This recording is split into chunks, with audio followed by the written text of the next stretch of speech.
sooner or later you're going to see the no huddle. How much of it? It's just the only question is how much. Of course, is what they do very well. I think it's interesting what the game plan will be in terms of ball control. Because obviously we think so much often about it being the other way around. Teams that are worried about Brady want to keep him off the field, try to exercise some kind of ball control, game attack to keep him off the field.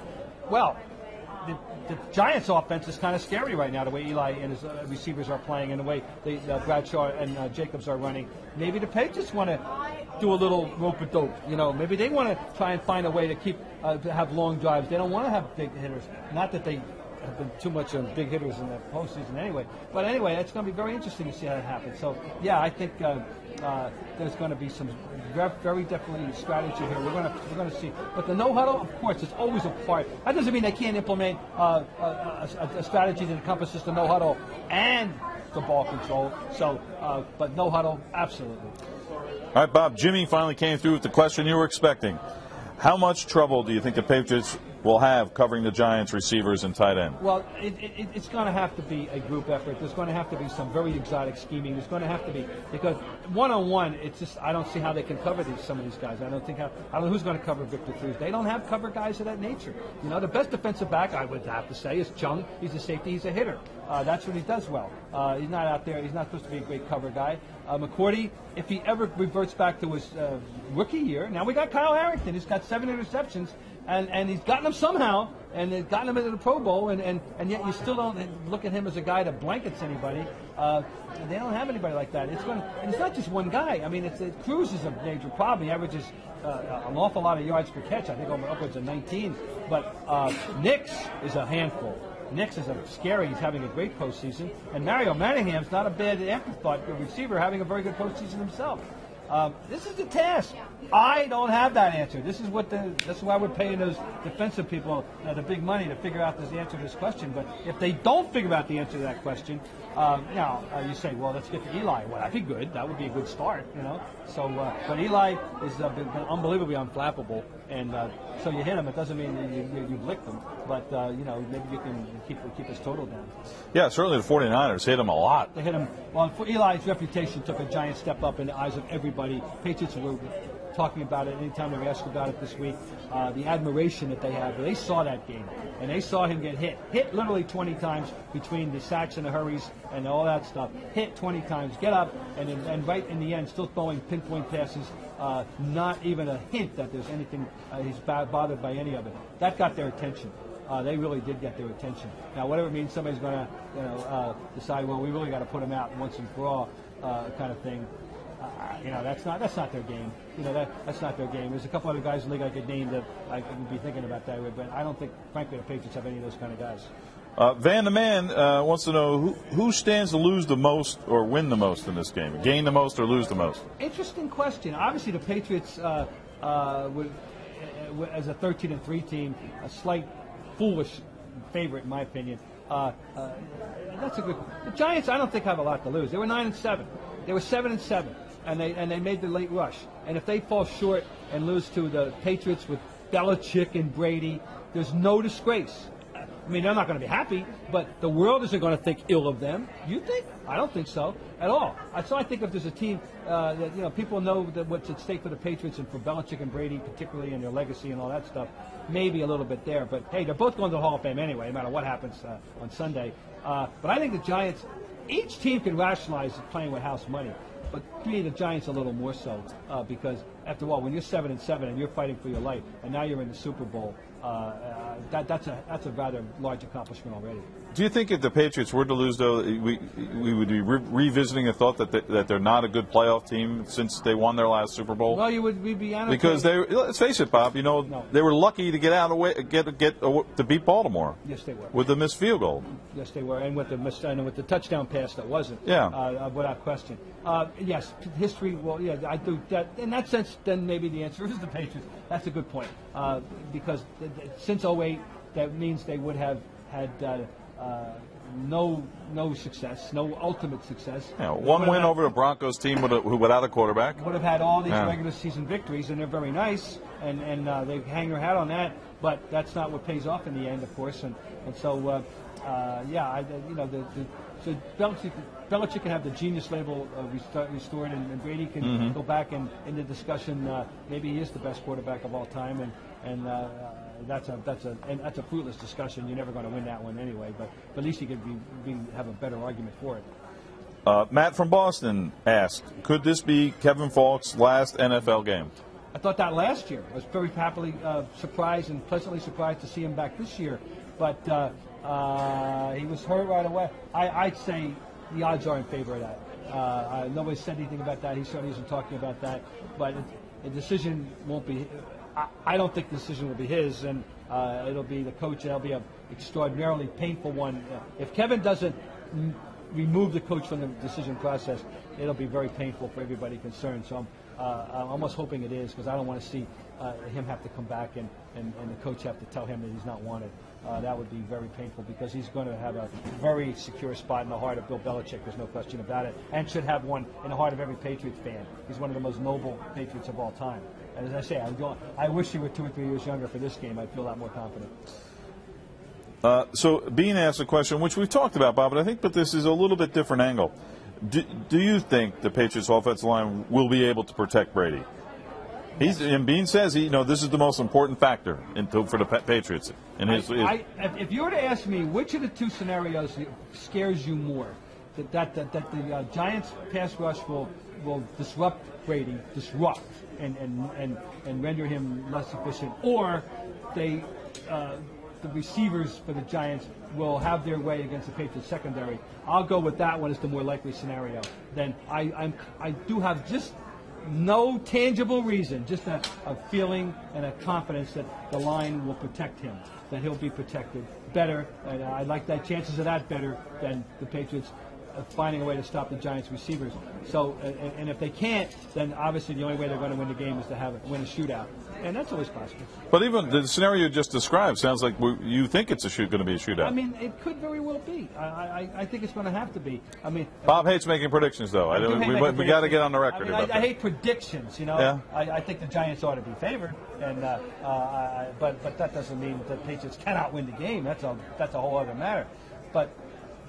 Yeah, to me, I think the line. I have confidence that the line will do an adequate job of protecting Tom Brady. All right, this is from Sean, and he says, I believe in Bill Parcells' theory of you are what you are. The Giants are a 9-7 team, so why does the media believe they're much better than that? They didn't exactly have a very impressive win over San Fran or even Green Bay.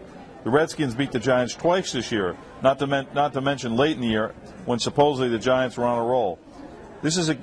There is a game plan that works in terms of beating this team. Yes, there is, and people are looking to the Redskins for that game plan. There's no question about it. It's a valid point. I think it's based on the fact that the Giants. I look at it this way: the two things that matter. What are their components? What do they have? What are they bringing to the table on Sunday, exclusive of any results they had at any other time in the season? And how are they playing now in general terms? Their components are that they've got a terrific offense with the 3 best wide receivers on one team that certainly were playing in the tournament at all, and in postseason.